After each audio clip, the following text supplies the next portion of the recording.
নারায়ণগঞ্জ ১ আসনের সংসদ সদস্য পাট ও বস্ত্র মন্ত্রণালয় সম্পর্কিত স্থায়ী কমিটির সভাপতি গোলাম দস্তগীর গাজী বীর প্রতীকের নির্দেশনায় নারায়ণগঞ্জের রূপগঞ্জে ১৫০০ পরিবারের মাঝে মৌসুমি ফল, আম ও কাঁঠাল বিতরণ করা হয়েছে।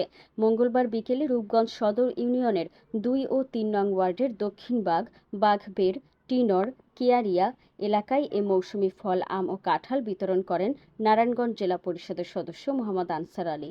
এ সময় উপস্থিত ছিলেন নারায়ণগঞ্জ সদর ইউনিয়ন যুবলীগের সভাপতি Mohammad Mohan Mia, Lake City Concord unit Awami League ৯৬ নং ওয়ার্ডের সাধারণ সম্পাদক আফজাল হোসেন হুমায়ুন, আওয়ামী লীগ নেতা নবী হোসেন, রূপগঞ্জ ইউনিয়ন যুবলীগের সাংগঠনিক সম্পাদক আবু তাহের, যুবলীগ নেতা আমিনুল সহ স্থানীয় গণ্যমান্য ব্যক্তিরা উপস্থিত ছিলেন।